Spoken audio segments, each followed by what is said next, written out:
नमस्ते यहाँहरू सबैलाई। म हुँ डाक्टर हरिशरण अर्याल।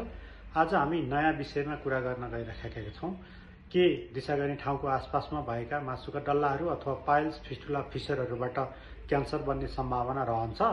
के विज्ञापनहरूमा भने जस्तै क्यान्सर भइहाल्ने अवस्थाहरू आउँछ अथवा क्यान्सर भयो भने के समस्याहरू देखिन्छ, पूर्व रूपमा नै त्यही कुराहरूले हामीलाई जानकारी गराउँछ कि गराउँदैन भन्ने कुराहरू एकचोटि यहाँहरूलाई जानकारी गराउन गइरहेको छु। त्यो हुनाले गर्दा सर्वप्रथम के हो भने पाइल्स फिस्टुला फिसर भन्ने रोग चाहिँ के हो भन्ने कुरा हामीले बुझ्नु पर्यो। यदि दिशा गर्ने ठाउँको आसपासमा रहेका हेमोरोइडल प्लेक्ससहरूमा सोइलिङको कारणले गर्दाखेरि लामो समयसम्म कब्जियत अथवा डायरियाहरूको कारणले गर्दाखेरि चाहिँ त्यसमा चाहिँ सोइलिङ भएर मासुको डल्लाहरू भित्रबाट आउने अथवा बाहिरपट्टि पलाएको छ भनेदेखि त्यसलाई हामी पाइल्स भन्छौँ। यदि दिशा गर्ने ठाउँको आसपासमा साना साना प्वालहरू जो बनेका छन् जसबाट चाहिँ पिपहरू बेला बेलामा आउँछन् भनेदेखि त्यसलाई हामी फिस्टुला भन्छौँ।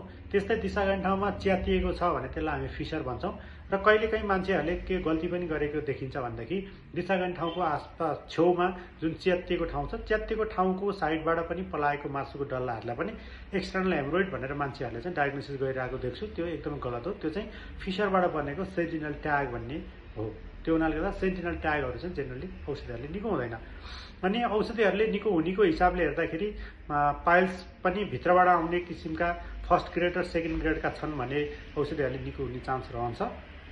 तर यदि थर्ड ग्रेडको छ अथवा फोर्थ ग्रेडको छ भने त्यो पनि औषधिले निको हुने अथवा एक्सटर्नल हेमोरोइड छ भने औषधिले निको हुने चान्स लगभग हुँदैन नै। त्यस्तै फिस्टुलाहरू छ भने फिस्टुला चाहिँ औषधिले कहिले पनि निको हुँदैन र फिसरहरू चाहिँ औषधिले कम्प्लिट रूपमा निको हुन्छ। तर क्रोनिक रूपमा फिसर बनिकन त्यसमा सेन्टिनल ट्यागहरू पलाएको छ भने त्यो चाहिँ औषधिले पुरै रूपमा निको हुँदैन। अब यसमा क्यान्सरमा कतिको चेन्ज हुन्छ भन्ने कुरो यहाँहरूलाई म अलिकति भन्छु, यो ध्यान दिएर सुन्नु होला। यदि कसैलाई बार बार दिशा पातलो जाने, दिशामा नजानिदो हिसाबले रगतहरू बगिराख्ने, वेटहरू घट्दै गइराखेको छ, कसैको तौल एकदमै घट्दै गइराखेको छ, अनि त्योसँगै तपाईँलाई दिशा गर्ने ठाउँको आसपासतिर कतै साना अथवा हार्ड साह्रो मासुको डल्लाहरू जस्तो बनेको ठाउँहरू देखिएको छ अथवा स्किन कलरहरू चेन्ज हुँदै गएको छ, पेटको ह्याबिट चाहिँ कहिले तपाईँलाई पातलो दिशा जाने, कहिले एकदम कब्जियत हुने, कहिले दिशामा सिङ्गान जस्तो फिजहरू आउने, म्युकसहरू डिस्चार्ज भइराख्ने बढी छ भने त्यो अवस्थामा चाहिँ तपाईँको सम्भावना हुनसक्छ यदि लामो समयदेखि पाइल्स फिस्टुलाहरू यहाँहरूलाई भइराखेको छ भने क्यान्सरमा पनि चेन्ज हुन सक्छ। त्यो हुनाले गर्दाखेरि पाइल्समा र फिसरमा चाहिँ क्यान्सरमा चेन्ज हुने चान्स एकदमै कम मात्रामा देखिन्छ, लेस देन 1% मात्र देखिन्छ भनेदेखि फिस्टुलाहरूमा चाहिँ 6 to 7%मा तपाईँको क्यान्सरमा चेन्ज हुने चान्स देखिन्छ।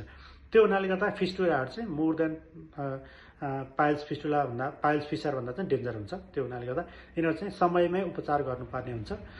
त्यो हुनाले गर्दा यदि यहाँहरूले जहिले पनि सम्झिराख्नु, अहिले मैले भनेका जस्तै लक्षणहरू यदि देखियो, वेटहरू मजाले घट्दै गएको छ भने प्रथम चरणमा पनि हामीले क्यान्सरहरू छ कि भनेर जाँच गर्नको लागि सामान्य एउटा दिशाको जाँच भने फिकल अकल ब्लड टेस्ट भन्ने एउटा जाँच गर्छौँ दिशाको। त्यो जाँचबाट चाहिँ हामीले आँखाले नदेखिने किसिमको रगतहरू बिस्तारै गइराखेको रहेछ भने हामी चाहिँ अलमोस्ट ठुलो आन्द्राहरूमा भएको क्यान्सरहरूको कारणले गइरहेछ कि भनेर हामीले अनुमान लगाउन सक्छौँ। यदि फिकल अकल ब्लड पोजिटिभ देखियो भने हामीले इन्डोस्कोपी अथवा कोलोनोस्कोपी अथवा त्योसँग सिटी स्क्यान गर्नुपर्ने हो कि त्यो जाँचहरू अथवा ब्लडको टेस्टहरू गर्नुपर्ने हो कि त्यो कुराहरू हेरेर हामीले क्यान्सर छ कि छैनहरू पत्ता लगाउन सक्छौँ। र सामान्य स्थितिमै छ क्यान्सर भने त्यसलाई हामी केमोथेरापी अथवा अपरेसन अथवा रेडियोथेरापीहरू गरेर निको पार्न सक्छौँ भने अब एडभान्स लेभलमा भइसकेको छ भने चान्स एकदमै कम पनि हुनसक्छ। त्यही भएर समयमा नै क्यान्सर छ छैन सबै कुराहरू जाँच गर्नु हामीहरूको बुद्धिमानी हुनसक्छ र लागिहालेको छ भने पहिले नै सुपर स्पेसिलिटी सेन्टरहरूमा यसको उपचार गर्नुपर्ने हुन्छ। त्यो हुनाले गर्दाखेरि यदि विज्ञापनहरूमा देखाए जस्तो हात्तिहाल्नुपर्ने स्थिति पनि होइन, पाइल्सहरूमा क्यान्सर भइहाल्छ कि भनेर डराइहाल्नुपर्ने स्थिति पनि होइन। तर आफूले लक्षणहरू चाहिँ के हुँदैछ, चेन्जहरू हुँदैछ कि छैन, वेट घटिराखेको छ कि छैन, त्यो कुराहरू चाहिँ सबै कुराहरू हामीले ध्यान दिँदै गर्नुपर्ने हुन्छ। अन्यथा रूपमा त्यस्तो धेरै आतिनुपर्ने हुँदैन। हस्, धन्यवाद। अर्को एपिसोडमा हामी फेरि अरू पनि कुरा गर्नेछौँ। थप जानकारीको लागि हामीलाई यो च्यानललाई सब्सक्राइब पनि गर्नुहोला र यो धेरैभन्दा धेरै व्यक्तिहरूमा पुग्नको लागि सेयर पनि गर्नुहोला। हस्, धन्यवाद। नमस्ते।